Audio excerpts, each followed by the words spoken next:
Welcome to another episode of Talking College Football with JJ Kitchen. Of course, I'm your host, JJ Kitchen. It's been a fun week. There have been visits. There have been players in the portal.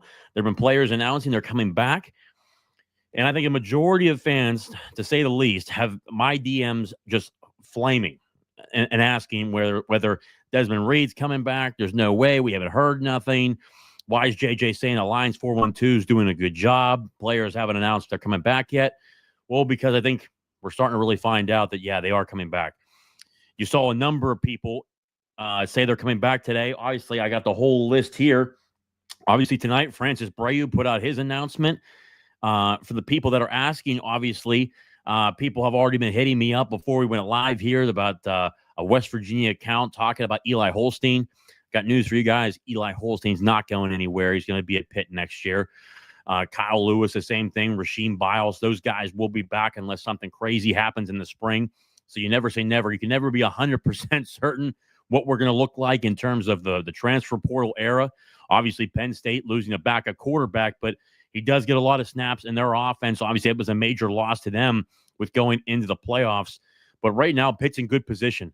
More and more people will be announcing their returns as the days go on. We'll go over the list that's currently here now, but as I sit here today, I'm beyond confident. Rasheem Biles, Kyle Lewis, Eli Holstein will all be announcing as well. I told people that Desmond Reed would be. He did today.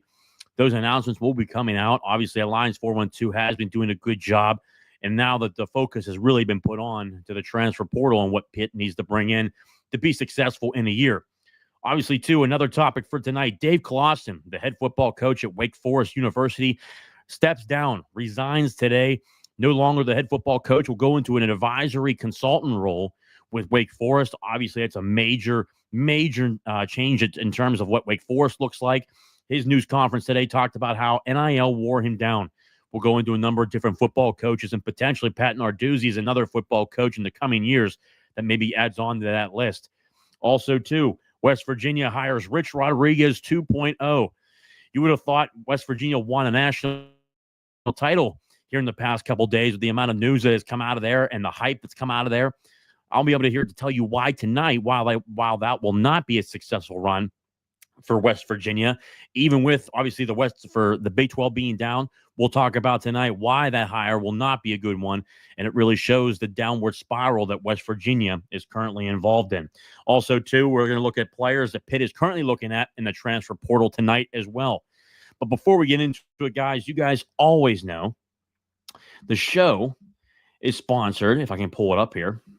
The show is sponsored by Colonial Beer, located at 4986 Library Road in Bethel Park, PA, 15102.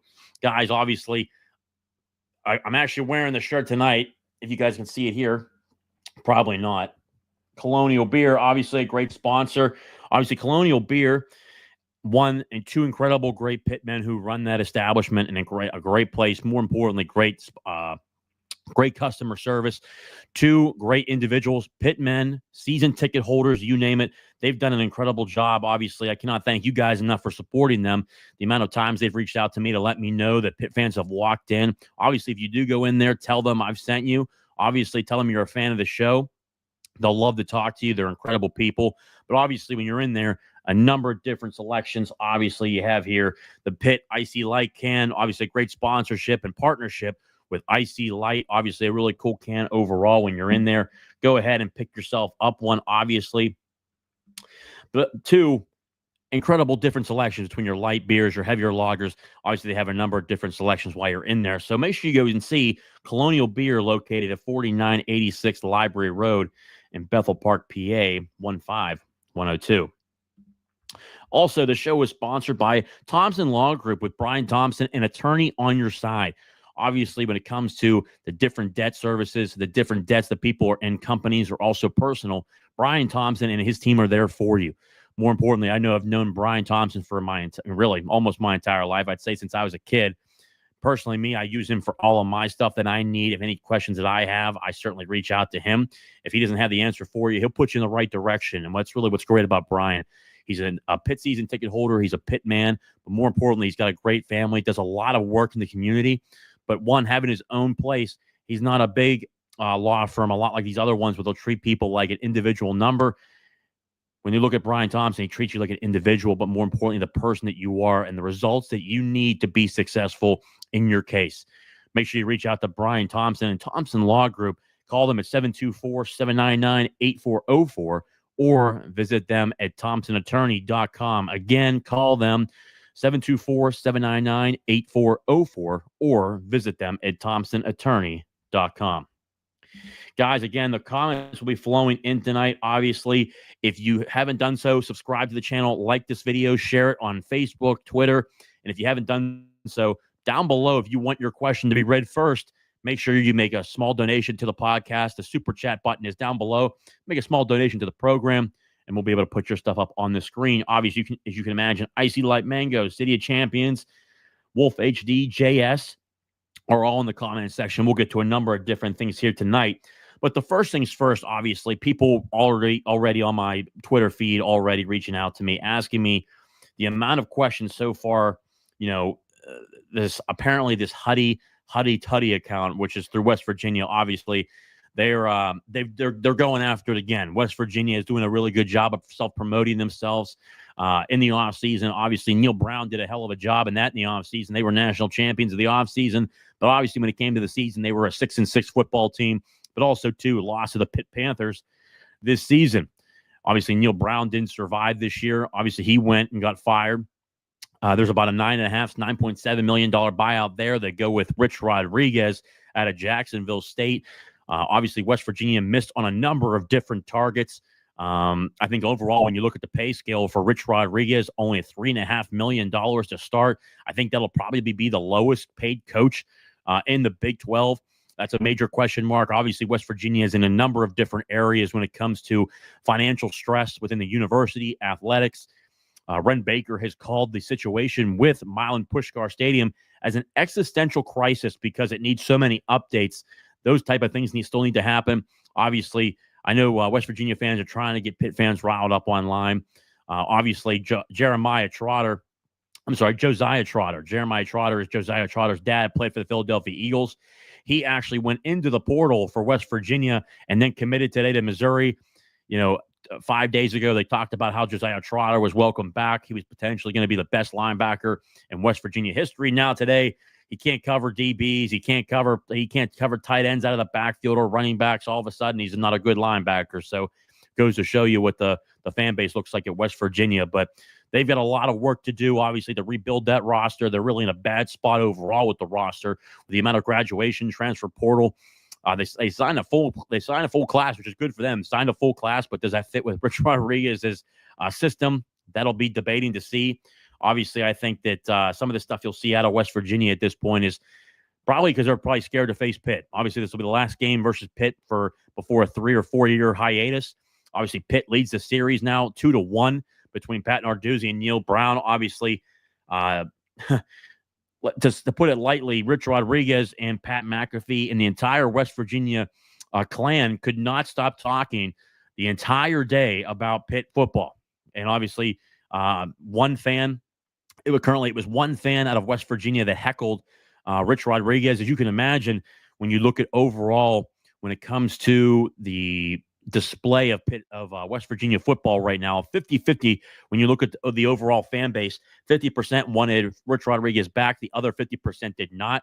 As you can imagine, Rich Rodriguez was the coach who left West Virginia after the 13-9 loss to Pitt in 2007, went to Michigan, ended up suing his own alma mater, university. It was a horrible situation, a really ugly situation, to say the least. Really set back, West Virginia back years, to say the least. Dana Holgorsen had some success in there, which was really good for them, but obviously didn't do anything special, never won the Big 12, never did really anything special when it comes to Dana Holgorsen. And obviously during the Neil Brown tenure for 6 years, he had 3 losing seasons in 5 years. Now in his 6th year, they're 6-6. If they lose the bowl game versus Memphis, it'll be 4 losing seasons in 6 years. Obviously, numerous amounts of mediocrity out of West Virginia. But we'll continue to watch that and see what they do in the offseason. But they certainly have a lot of things to do going forward. And I think with the money situation and resources, they'll need to do a lot of work. Now on to Pitt football. Obviously, guys, pretty cool here. A number of different lists between players that were at Pitt, visiting Pitt, but players who I wanted to jump on this first. I saw a number of different tweets to me during the last couple of days talking about how I put out a tweet about how Alliance 412 has done a good job really retaining talent and what Pitt needs to do to continue to retain talent overall.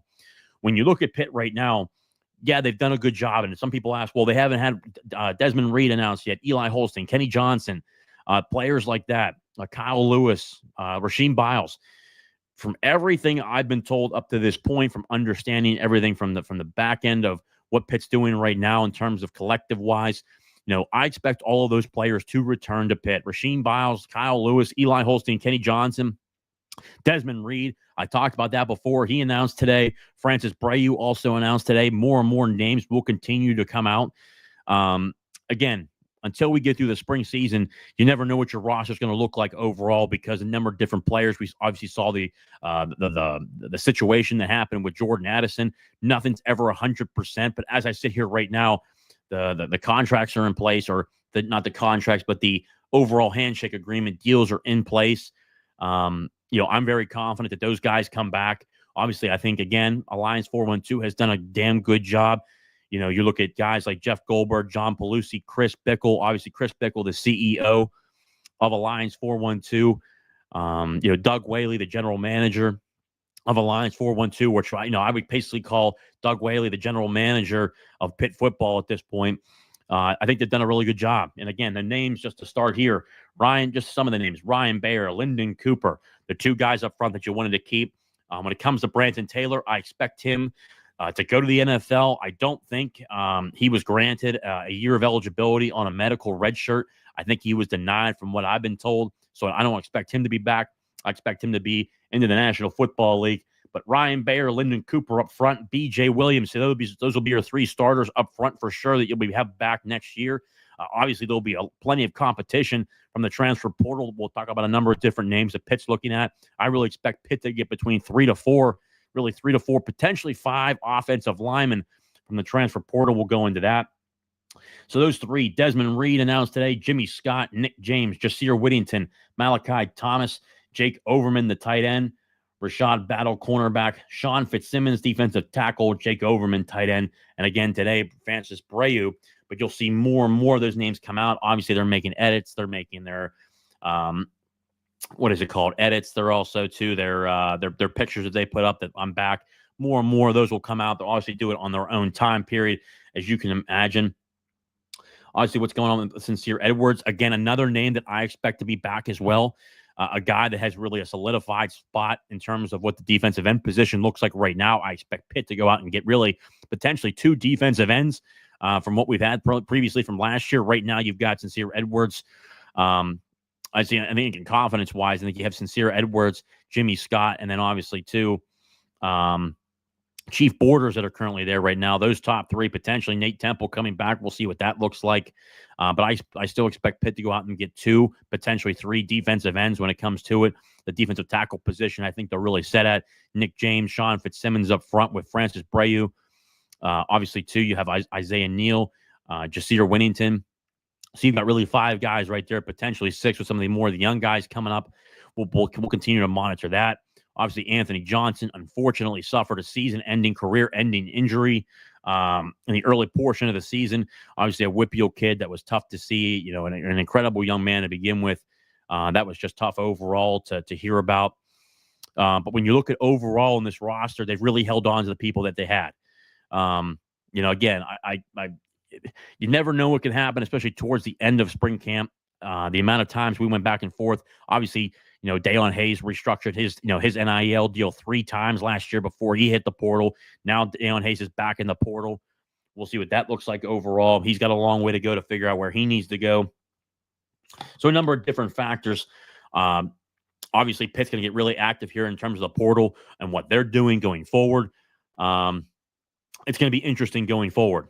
Again, guys, obviously between Twitter and YouTube, we have about 373 people in here. If you've not done so, to get your question up on the screen or up to the top, there's a super chat button down below. Make a small donation to the program, and we'll be able to get it to the top, and I'll be able to see it. Icy Light Mango, yeah, obviously, yep. Sincere Edwards, a guy who will be back.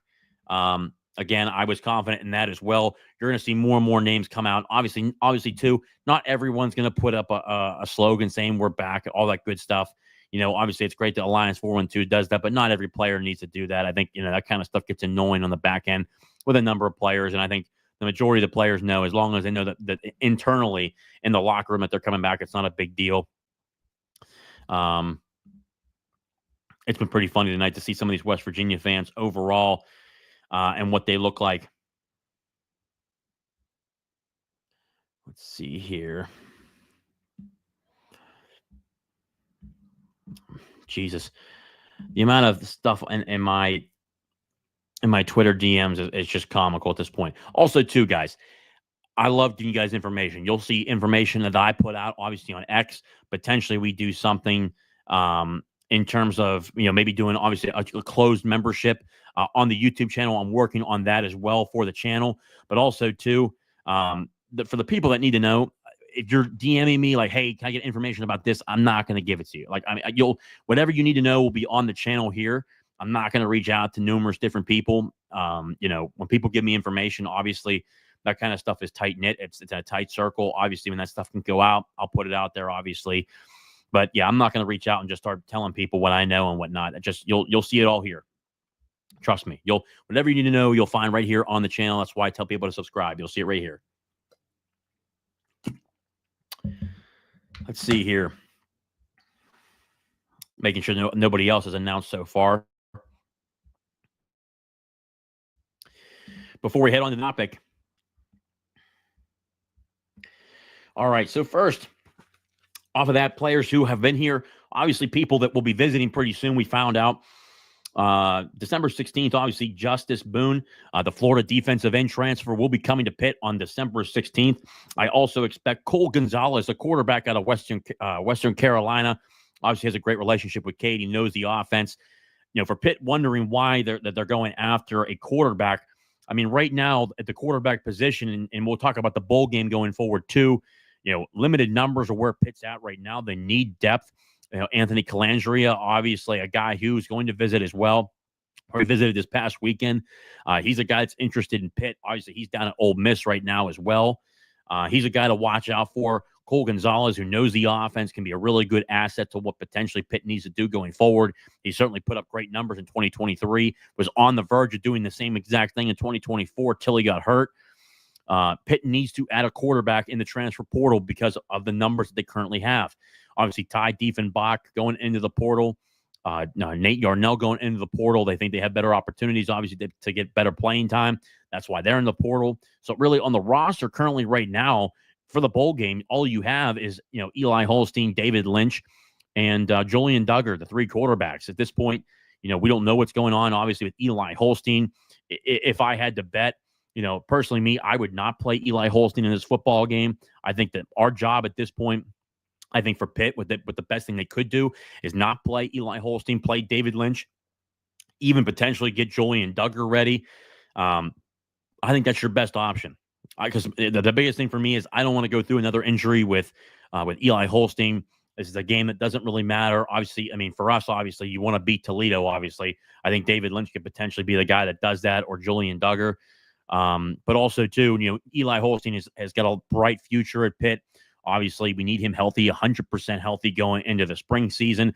You want a full, and for people that are asking, too, Eli Holstein really didn't get first-team reps and legitimate reps till halfway through fall camp. We want a full camp right now with Eli Holstein going into this offense, working with the offensive line. Guys will be coming into the transfer portal. Again, Derek Simmons, an offensive tackle that would more than likely be here at Pitt, as I think he is right now the leader in terms of where he goes. He was here this past weekend, a guy that I think will go to Pitt. I think he'll be a great addition, 6'6", 305 pounds, can play at the tackle position, play at the guard position. He's flexible. Ryan Bayer is flexible at the left tackle, left guard position. I think he can do a really good job. Also, too, on the other side, B.J. Williams, a guy who can play, obviously, will play the guard position there, but at the right tackle position, Isaiah Montgomery, but also, too, Jackson Brown. I think those are two guys who will compete for that position as well. Lyndon Cooper back at center. The left guard position will certainly be a new additive to the roster. I think Caleb Holmes will compete for that job, but also, too, the backup role For the center position, I think Caleb Holmes, the former 4-star out of Georgia, former teammates with B.J. Williams, I think he'll be a tremendous asset to that offensive line. But I still think 3 to 4, potentially offensive linemen coming through the portal to, one, create competition up front to find the best guy, because potentially a guy can come in through the portal and really present himself the opportunity to win that job. But more importantly, you need depth. I think the one thing that really caught Pitt off guard this year was the minute that Branson Taylor went down, the offensive line really fell apart. Also, too, I think Cade Bell can do a better job of really scheming schematically the pass blocking. I think there's a number of different onsets where you watch the tape and you're watching, some of these smaller wide receivers crack down on defensive ends that are 6'6", that aren't doing a thing. I think those things can kind of be corrected. I think those things need to be looked at and need to be adjusted at the power forward level. So I think Cade Bell can certainly get better in a number of different areas, but I still like what he does in terms of the offense. I mean, heck, you look at Clemson. We faced Clemson this year with a backup quarterback in Nate Yarnell, threw for 350 yards, over 100 yards rushing, had over 450 yards of total offense. I think overall, when you look at this team, they're going to build this the way it needs to be built, and there has to be depth up front. They're going to add probably a wide receiver or two, potentially one running back. Other offensive linemen that they're currently looking at: Will Jados, Miami of Ohio offensive lineman. A guy they were really interested in, Alex Walschlager out of Bowling Green. He committed. I was told he was committed to Kentucky. He's going there. Kendall Stanley, a guard tackle position out of Charlotte. That was a name to certainly watch. See, I had another name in here too. Also, too, William Reed, offensive lineman out of Princeton. That's a guy to watch. Also, Caleb Carter out of Western Carolina. Tristan Bounds out of Michigan. I think he's potentially a really good ad. I know he's been really interested in Pitt, and they've reached out to him. So I think right now those are the 6 offensive linemen they're looking at with them. At the corner safety position, you got Coy Beasley out of Purdue. Was a recent target before he committed to Purdue the past year. I think Pitt would like a more seasoned defensive back. Personally, I think that's what they're kind of looking for to this point, but we'll watch that. Bryce Pollock, defensive back, and play corner or safety out of Mississippi State, to transfer out of there. Also, too, Hakorian Masses, FIU All-American. He's certainly in the mix for the defensive back spot. Also, too, if I go through it here real quick, there's another safety actually here I found out will be visiting Pitt this weekend. See here, Adrian Maddox out of UAB will be visiting Pitt this coming weekend. He'll have a visit here. He'll be on campus with Justice Boone, the Florida defensive end transfer. Obviously, I think he'd be a really good addition overall. We've done a really good job with Florida transfers. Kylan Johnson out of the linebacker position. Donovan McMillan, the safety position. Lucas Krull, another guy out of there. I'm always forgetting one other name that's currently in there, too, that we have on the roster. Chief Borders was from there at one point before he went to Nebraska. Who else am I forgetting? Oh, yeah, Dejon Reynolds. When he was here, I thought he produced at certain times. Obviously, he's no longer here for situations that were in and out of the team, obviously.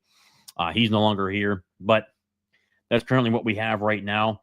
At the wide receiver position, Cole Wilson, wide receiver out of Texas State, Mac Leftwich. I think he may follow him to Texas Tech. We'll continue to monitor that. But Cole Wilson, certainly a great wide receiver out of Texas Tech. He put up some big numbers this year.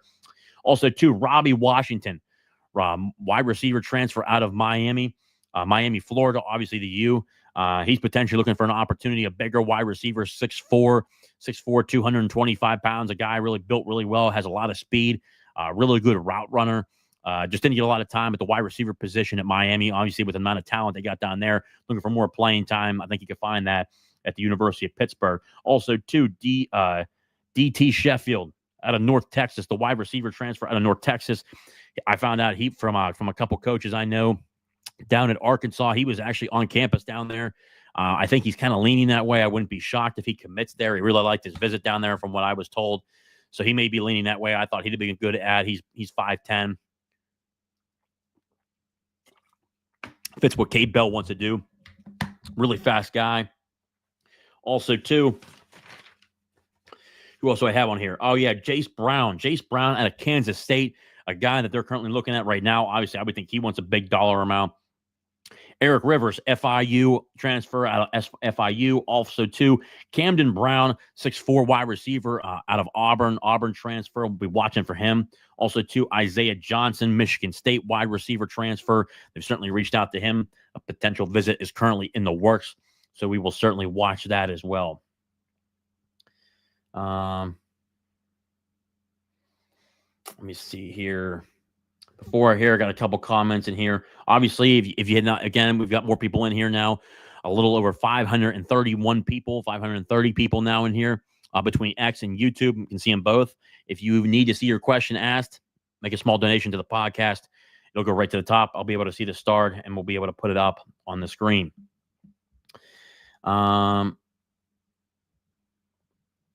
Any other news and updates on Alan Green, his plans, or is he drinking out of a fire hose, trying to digest everything? I think he's doing a really good job behind the scenes. Obviously, he created that athletic fund, the athletic director's athletic fund, where they're really getting ready to bring everything in-house. Alliance 412 will come in-house at one point, but instead of waiting for that time period, he opened up that fund because it's tax deductible for the university, so a lot of larger donations from larger mega donors that we currently have, University of Pittsburgh, can make themselves known.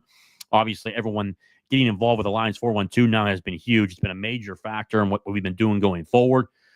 So everyone who is including myself, everyone who's been a subscriber or making donations to Alliance 412, it's beyond thankful. I know those guys over there really appreciate it, and they've certainly done a hell of a job in keeping a lot of the talent at Pitt.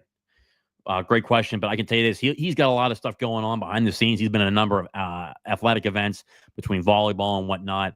I know for a fact he's doing a lot of work behind the scenes, creating a plan for NIL initiatives. Obviously, Joan Gable has done a really good job. Obviously, hiring him, basically put everything to the forefront.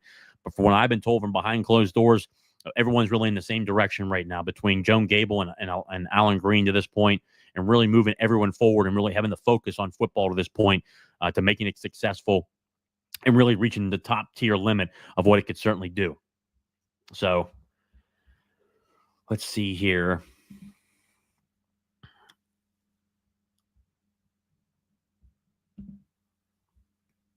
Let's see.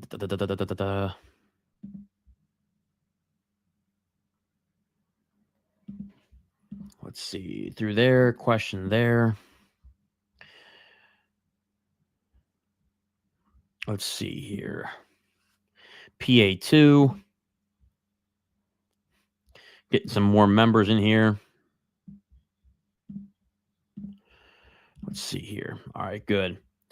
Thrilled. JS put a question in here. Oh, no, it's a statement. Thrilled to see Reed back. Yeah. Donovan Reed, again, Alliance 412 did a good job with that. Personally, I didn't think he'd be going anywhere anyways. I think Cade Bell is really the perfect offense for him to utilize his skills to really get a shot at the next level when it comes to the National Football League. And I think that overall, he was an All-American name today. Obviously, Kyle Lewis was an All-American name today. Again, those guys did their incredible job from start to finish. I think it's going to be really good to have those leaders back, but also too, really Eli Holstein really settling into what he needs to do this year. It'll be really interesting to see what Pitt does going forward. But I can tell you this right now, they're doing a good job keeping the talent that's here. But now I think the majority of their focus at this point is truly on the transfer portal at this point. It's really focused on what do they need to bring in. Obviously, it's been a busy weekend. They had a number of different visitors. Let's see here. When it comes to offensive linemen, they had those. Cole Gonzalez. Who else is here? DT Sheffield. Oh, yeah. Also, two tight ends. Zach Atkins out of Northwest Missouri State Division II. He's got offers from everywhere. I think that's going to be a really tough battle for Pitt to get involved in, but I know they made contact. He's made contact with them. I've heard from him as well. Tavian Galloway, tight end, obviously out of Purdue, transfer from Purdue. We were certainly really involved with him in his recruitment early on when coming out of high school. I expect us to be involved with that as well. Thoughts on Bo entering the transfer portal before the playoffs? This is a great question, Wolf. We'll get into that here right after this because obviously we're going to go into a number of different topics through college football between West Virginia, the crazy hire with Rich Rodriguez, Dave Clawson obviously resigning at Wake Forest. Bill Belichick takes the head coaching position at North Carolina, so we'll dive into that. But also, too, I want to go into a number of different stuff through the transfer portal era, so we'll go into that, too. But When it comes to players, that's currently what we're looking at, guys. And obviously, too, again, from what I've been told, we're really going to keep everybody that we need to keep. The guys are in the portal right now.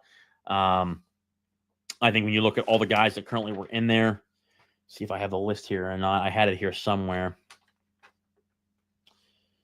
Yeah, I don't see it anywhere here. Yeah, but the guys that have really entered the portal so far are guys that just were looking for more playing time. And I think that's what the portal's for. I think that a lot of people were going to say, this team has 20 guys, this guy has 30, this team has 30 guys. Depending upon who you lose, it really does matter. Like West Virginia, they lost Josiah Trotter. I mean, that's their best linebacker. I think next, below him was Trey Lathan. That's a massive loss for them. They can act like it's not, but guess what? That was potentially going to be a guy that you look at overall, it's going to be a hell of a linebacker. Maybe he's all Big 12, first team all Big 12, and they lost him. Depends on who you lose. Right now, Pitt has not lost a guy that you say, hey, that's a massive loss, which is a really good thing moving forward. I think Kenny Johnson's going to be a massive, massive factor going forward. You saw more and more him get involved towards the end of the season. He's going to be wide receiver 1 at Pitt next year. I expect him to have a massive year at Pitt and then go off to the NFL.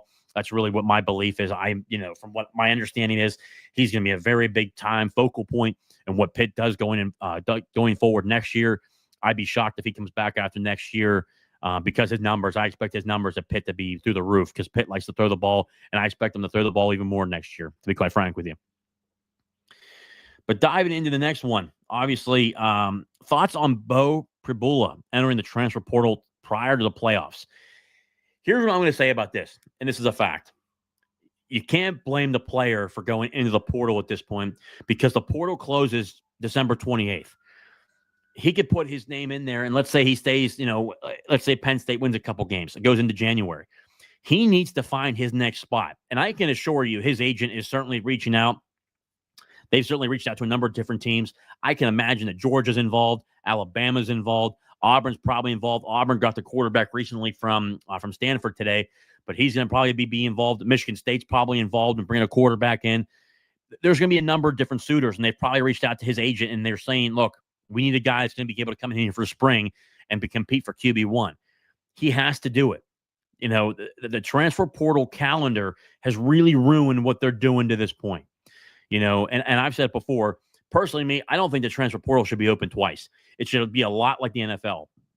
The NFL, one time, free agency, and that should be at the end of the year. And I think moving forward, you should really take out the conference championship games, my opinion. Take out the conference championship games, move the season up earlier into August, get ready for August football, early August football, not just the last day of August, but the second to last week of August. You start to get your season moving forward.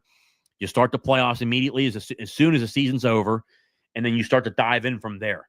And then you open the transfer portal up at the end of December all the way through maybe the beginning, maybe the end of January, middle of January, and find out who's really in the portal, and you start making decisions from there. But right now, I don't blame Bo. I think he made a good decision.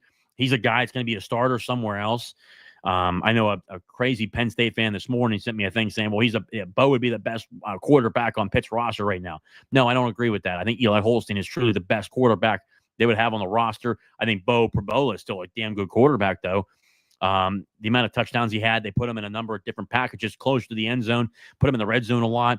Really, I think Andy Kotelnicki did a really good job. I know he was a front runner for a while for the West Virginia job. Me personally, I think they fumbled that. I think they didn't do a good job with that. I'd have certainly waited for Andy Kotelnicki, but also I think there was money issues there, not being able to pay him enough. And with West Virginia being in a tough situation where they're at, not shocking to see them not get him. But overall, when you look at this, you look at the overall transfer portal, the whole schedule is messed up. In my opinion, the signing day should be moved from December to June. After your June visits, guys can commit, sign on the dotted line, and then figure out what you're going to do from there.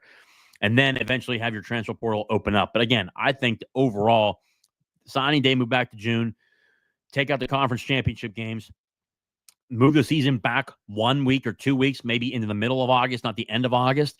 Start the playoffs at the end of the year, really immediately once the season's over, and then you go off from there. Because once the playoffs there, you're all good from there. You can have the bowl games after that. It doesn't matter. Who cares? You have the bowl games right after that. The bowl games can stay on the same schedule. But you got to start figuring this stuff out a lot quicker, because then the faster the bowl games can get done, the more you're able to get done, and you can have the transfer portal open closer to the end of December, and then you really just get rid of all this bullshit from the outside looking in to where you're able to have an actual schedule and an actual calendar.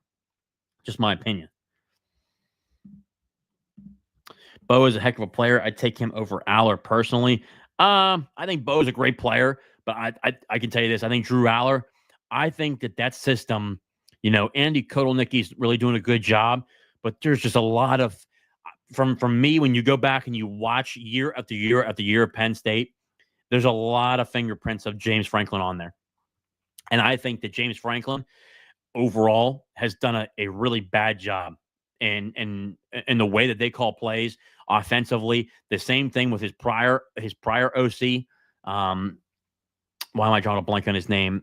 Interviewed at Pitt too. This when they were interviewing Cade Bell and all those guys. Was at Oklahoma State with Mason Rudolph. I thought he was a good offensive coordinator. Just James Franklin gets too much involved with what Penn State football is trying to do. Allow Andy Kotelnicki to actually run his offense. You saw, Yursich. Thank you. Never lose bets. Thank you, Mike Yursich. I thought he was a good offensive coordinator. I wouldn't have minded him here at Pitt, to be quite frank with you. I thought he was good. Mac Leftwich interviewed at Pitt. Mac Leftwich obviously did not want to leave Texas. He knew more jobs would be opening up in Texas. He's originally from Texas. He did play up here. Me and him, actually, we graduated the same year in 2013. He played quarterback with Elijah Zeiss. We were all in the same class. He played, obviously, was starting quarterback at NA. Went on to play UTSA, had a couple injuries down there, didn't finish, but went into coaching, and his coaching career just blowing up. I would imagine he's probably going to be a head coach in the next 2 or 3 years. But obviously, Mac Leftwich now eventually took the job at Texas Tech. He's now the offensive coordinator at Texas Tech. Better for him. I mean, he's from Texas. I don't blame him for staying down there. Also, too, I think when you look at the situation, Penn State has a lot of talent, whether we like it or not. They do have a lot of talent, but I just think that overall, James Franklin is a guy who just consistently loses big games. I think that all this talk about the weather, it's certainly going to be cold in Happy Valley for the Penn State SMU game. I can assure you, I think SMU is going to be ready for that football game. I think with everything that they're talking about right now, really just shitting on them at this point, saying there's no shot they win. The cold weather is going to get to them. I mean, I don't know how else. I mean, to be quite honest with you, I mean, if you want to go in the NFL, you got to be able to play in the cold. I don't see how it'll affect them. I think that, honestly, I wouldn't be shocked if they've done something in terms of maybe turn the AC up as much as it can. In Dallas, it was about 60 degrees down there today. For people here in Pittsburgh, I mean, it was 55 here in Pittsburgh today. I mean, I think there's a lot of back and forth on what that looks like, but overall, I think that's been a little bit overblown. I think SMU will be really, really prepped for that football game. I think with this much time off and allowing Rhett Lashlee to game plan for Penn State. Let's see here. Also, too, again, Dave Clawson. Guys, there's going to be more and more guys that do this. You saw, Tony Bennett in college basketball do it. You've seen Dave Clawson do it. You saw Jeff Hafley, former head football coach at Boston College, took off for the NFL to be defensive coordinator because he didn't want to deal with NIL anymore. Bill O'Brien takes that job over. I think there's just a lot of stuff going on behind the scenes. If the coaches are going to get out. I wouldn't be shocked if down the road we see something potentially, even with Pat Narduzzi, even retiring and not wanting to deal with this anymore. Because, I watched his presser, at the bowl game. He said, NIL for how this is all worked out. It's not something they signed up for, but he embraces the challenge. It's good to hear, but also too, it's hearing that you didn't sign up for it. You kind of don't want to hear any of that, to be quite frank with you. I mean, it doesn't need to be said. You have to deal with it. It's part of the game. You have to embrace it. And if you don't embrace it, you shouldn't be coaching in college football anymore. Just kind of how it is. But this is going to be something to watch going forward with a lot of coaches across college football that say, you know what, I don't want to deal with this shit anymore. I think each and one of these guys will deal with it in a different way. So that's going to be something to watch. Obviously, Bill Belichick taking the head coaching job at North Carolina. He gets a 5-year deal for $50 million. His buyout, though, before the season even starts in 2025, goes from $10 million to $1.5 million. That'll be something to watch. Does he go back to the NFL? I don't think he does. I think he's pissed off at the NFL, to be quite frank with you. Trying to think what else. He got 5 years. He got 5 years, $50 million, $10 million a year. Their NIL went from $4 million to $20 million. So he got certainly a lot in there, to say the least. Thank you, Adam, for the super chat. Obviously, the $2 super chat. Thank you for the donation to the podcast. We truly appreciate it. You guys are always the best. Hey, man, just got any news on portal guys coming in? For portal guys coming in, man, we went through some names here. Obviously, two guys that we'll be visiting this week for Pitt football. Obviously, Justice Boone. Justice Boone, Florida defensive end. A transfer will be coming to Pitt this weekend. He'll be visiting at Pitt, a defensive end. Adrian Maddox, UAB safety transfer. He'll be coming to Pitt this weekend. Derek Simmons, he was actually at Pitt this past weekend, 6'6", 305-pound offensive lineman out of Western Carolina. I think Pitt's the leader, the clear leader right now. I would not be shocked if maybe in the next, I would say in the next 5 to 10 days, we potentially see a commitment there with the offensive line. I still say they're probably going to take 3 to 4 offensive linemen. They've certainly brought back Ryan Bayer. Ryan Bayer's back. B.J. Williams is back. Lyndon Cooper's back. You'll certainly have Jackson Brown, Isaiah Montgomery. Also, too, Caleb Holmes, a former 4-star true freshman. He'll be a redshirt freshman next year. You'll see him get some potential time. But I still say they'll probably bring in 3 to 4 offensive linemen to create depth. But also, too, there's going to be a lot of competition up front. Is going to see who really wants it the most up front, to see who wants to be the starter up front. Also, too, Will Jados, Miami of Ohio offensive lineman. He'll be coming in for a visit. Alex Walschlager. It's Walschlager. Alex Walschlager. Almost like a beer. It sounds like a beer almost. He's out of Bowling Green. I'm sorry, Alex. I know we talked a little bit. Alex Walschlager. I know if I'm pronouncing your name wrong, I apologize. That kind of stuff happens. Bowling Green offensive lineman. I know Pitt liked him a lot out of Bowling Green. He committed to Kentucky today, so he's off that list. Kendall Stanley, Charlotte offensive lineman. He'll be taking a visit here. He's a guy to watch out for. Also, two more names that I found out about. William Reed, offensive lineman out of Princeton. I know they're taking a look at him. They've made contact with him. Also, Tristan Bonds, offensive lineman out of Michigan. He's been in contact. Pitt has reached out to him. Also, we talked about Kendall Stanley. Also, Caleb Carter, 6'5", offensive guard, offensive center out of Western Carolina. Another guy to watch out for. As a corner and safety position, we talked about out of UAB. Obviously, Maddox will be here this weekend. Coy Beasley, a guy to watch out for. Purdue transfer. Obviously, Pitt was very much involved with him in terms of his recruitment. Bryce Pollock, it was a DB out of Mississippi State. I think potentially he would have been a superstar here. I would like to see him come over here and play. Played a lot as a true freshman at Mississippi State. Also, Horikai Massis, FIU All-American defensive back. A guy to watch out for there. They make contact with him. Also, at the wide receiver position, Jace Brown, Kansas State wide receiver. Also, Eric Rivers out of FIU. Camden Brown, Auburn wide receiver transfer. Watch out for. Isaiah Johnson, Michigan State transfer, wide receiver as well. At the tight end position, Zach Atkins. He was down at Arkansas. Arkansas is certainly spending a lot of money down there. For people who don't know, the Tyson Chicken, the CEO of Tyson, went to Arkansas. That's what kind of got John Calipari there. And obviously he spends millions of dollars on NIL down there. So they got a lot of cash. He was down there. Also, Tavian Galloway, tight end out of Purdue, transferred Purdue tight end. I got to watch out for.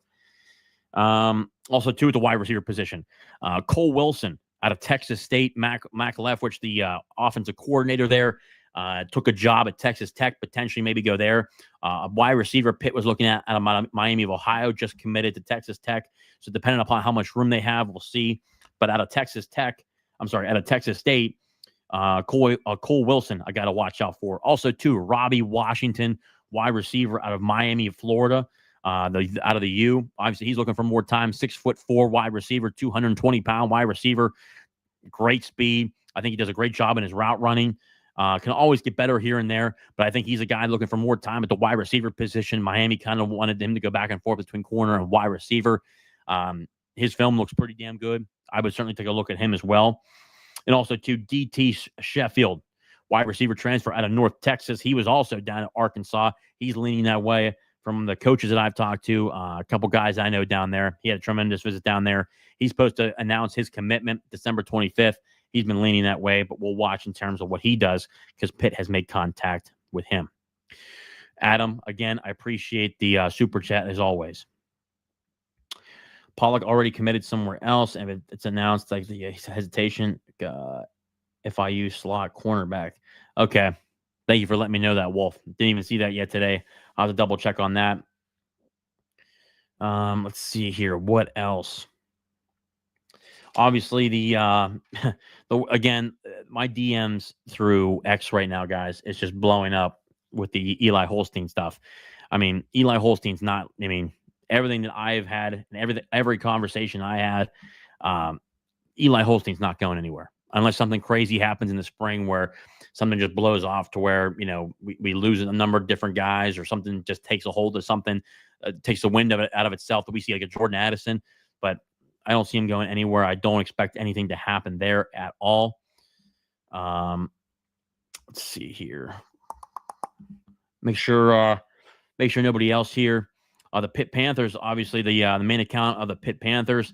Pitt Athletics said mourning the loss of Chaz Bonasorte. Obviously, if you know Chaz, was on the corner of it's not Dorset Drive. Why am I saying Dorset? I think it's Forbes. Right in front of the Cathedral Learning, had a kiosk there. Always was a really good guy there. Really fun to watch.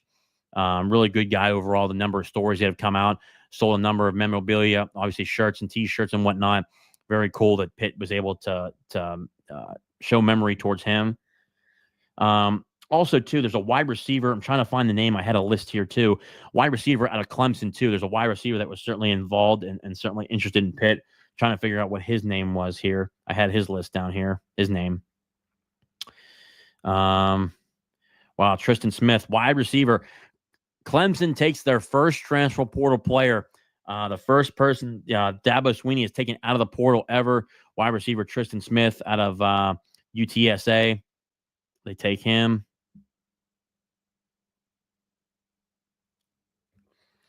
Wow, look at Nick Saban here. I don't know what to say about the current state of college football. Jalen Mwaki is a Bama native and played a ton as a freshman. He's supposedly been offered a 7-figure deal without being in the portal. Happy for him, but this is sickening under the current format of college football. Tampering left and right. Free agency for every player every year. College head coaches will leave in mass exodus in the next 2 to 3 years. Anyone for any rules yet, or just play the players? Maybe let's just have a minor league team in the NFL. How about a $10 to $20 million salary cap for football schools? Do away with college teams and education altogether? ? Wow, that's a great comment there. Edwin Roger, what's going on with Desmond Reed? Simple. Desmond Reed is back. He already announced today. Again, Edwin, from what we talked about so far on the show here tonight, I expect, again, Rasheem Biles, Kyle Lewis, Eli Holstein, Desmond Reed. I've talked about that. I've said Desmond Reed was coming back for 2 weeks now. He officially announced it tonight. He's back. So he's back, obviously. Announced it earlier today on Instagram, put it out on there on Twitter tonight. I might actually share my screen. This is a good one, guys, to be quite honest with you. I'm going to share my screen here. This is a great post by Nick Saban. Again, he's all pissed off about it, but because obviously he can't control what players he's playing, what players he's paying, and whatnot. But overall, this is what it looks like. Again, here's the tweet right here. Again, I don't know what to say about the current state of college football. Jalen is a Bama native, obviously transferring from Bama. He's supposed to be offered a 7-figure deal without being in the portal. Happy for him, but this is sickening under the current format of college football. Tampering left and right. Free agency for every player every year. College head coaches will leave in the mass exodus in the next 2 to 3 years. Anyone for any rules yet, or just pay the players? Maybe let's just have a minor league team for the NFL. How about a $10 to $20 million salary cap for football schools? Do away with college teams and education altogether. Obviously, yeah, Jalen, this is a big-time starter for Alabama. He's obviously an Alabama native, no longer going to be there anymore. Tough times for college football fans. Nick Saban even responding to people. Sad day for college football in general. Funny how they're complaining now, though.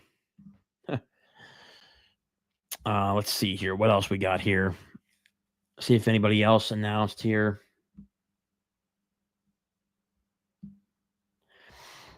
Voice of Morgantown.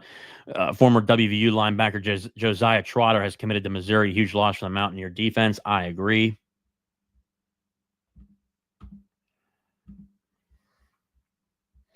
Let's see here.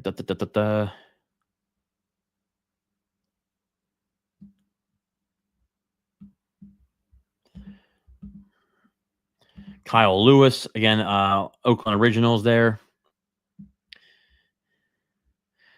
Wow, Kyron Hudson just committed to Penn State out of the portal. Yeah, Kyron Hudson, man, he was a wide receiver from USC. He's going to Penn State next year. Jeez Louise. So they did a good job. They got their wide receiver they needed because their wide receiver room is absolutely trash at Penn State. Standout running back from Maryland, supposed to hit the portal. Got to watch out for there. Let's see. Anything else that could currently be going through here? That's a big ad for Penn State, man. He's a hell of a wide receiver, so they had to pay him a shit ton. Let's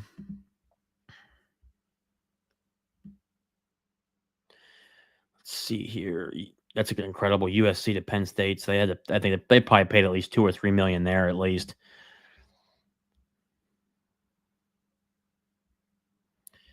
Let's see. Anything else that could potentially be here? Obviously, you have Donovan Reed, Desmond Reed back. Let's see here.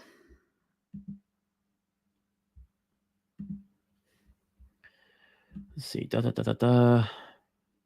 I think there's nothing else. I don't see any major announcements here that we can talk about. Let's see.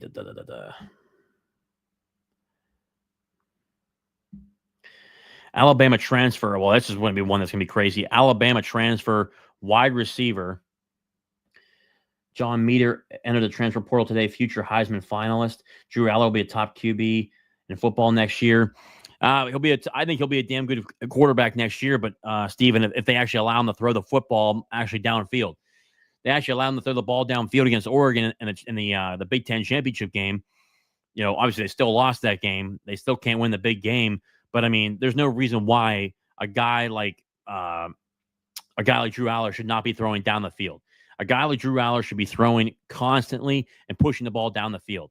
But James Franklin has to allow that to happen. James Franklin is his own worst enemy at this point. Alabama transfer Caleb Odom is expected to visit North Carolina this week. That's obviously with Bill Belichick. Obviously, I can imagine that Nick Saban's having a lot of say in terms of who goes to North Carolina. He's probably helping out a lot there. Utah transfer running back Jalen Glover has committed to UNLV, he tells on 3 Sports. 5'9", 205-pound running back totaled. Wow. 2 years of eligibility remaining. He's a good running back.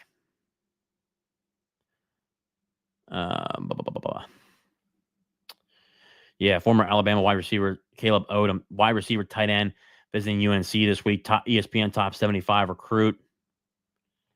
Let's see what else is on here.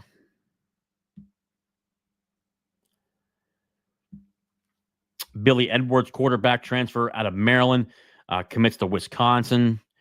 Let's see here. I don't see anything else.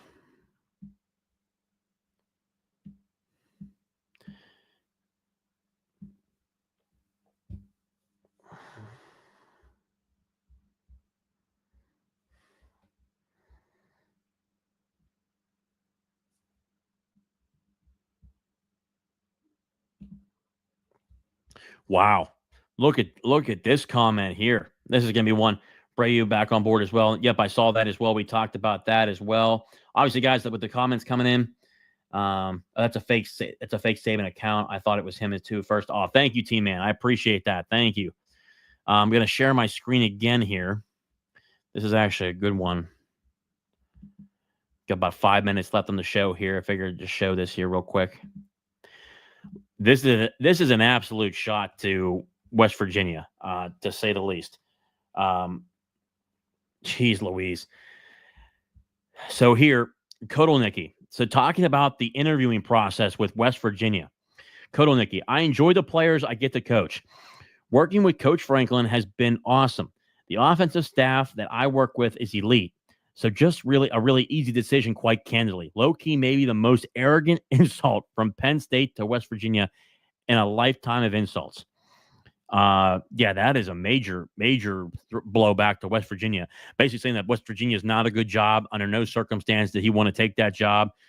I think overall that's kind of pushing back at Ren Baker, the athletic director, too, at West Virginia, saying pretty much that, was he a top candidate there? Probably for Ren Baker, but Andy Kotelnicki was probably just edging along to try to get extra cash from Penn State. From that comment right there, he's pretty much telling people in the public that under no circumstance did he ever really consider West Virginia, which is a major blow to West Virginia. And again, with Rich Rodriguez getting only paid $3.5 million to coach in the Power Four, just overall, I think just more and more you see that there's major issues at West Virginia in terms of resources, in terms of paying coaches.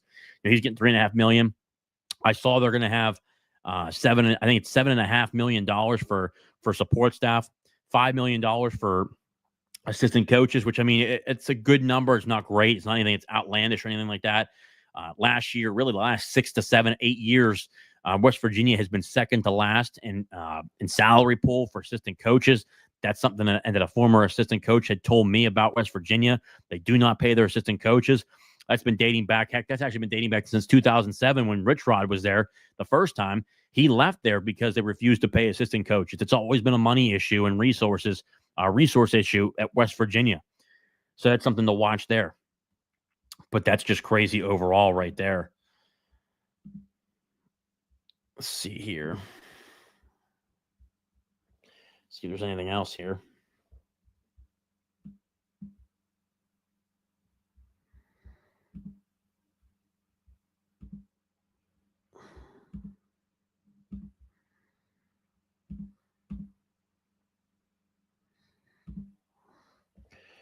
Let's see here.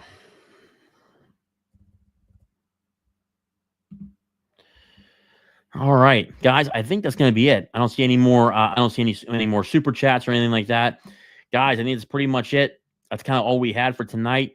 Obviously, between that, guys, if you guys want to see certain topics talked about on the Sunday conversation, or I guess today, the Monday conversation, go in the comment section after this is done and put it in the comment section. Share this video with your friends. Share it with people online between Twitter and Facebook, obviously. Guys, as always, cannot thank you enough for all you do to support the show, support the podcast. Cannot thank you guys enough. The show is what it is because of you guys and making the show truly spectacular from a different perspective of bringing real content to you guys and real actual knowledge, but more importantly, real news. No hidden agendas like some people on the internet. Guys, as always and forever, hail to Pitt and hail to the ACC. I'll see you next time.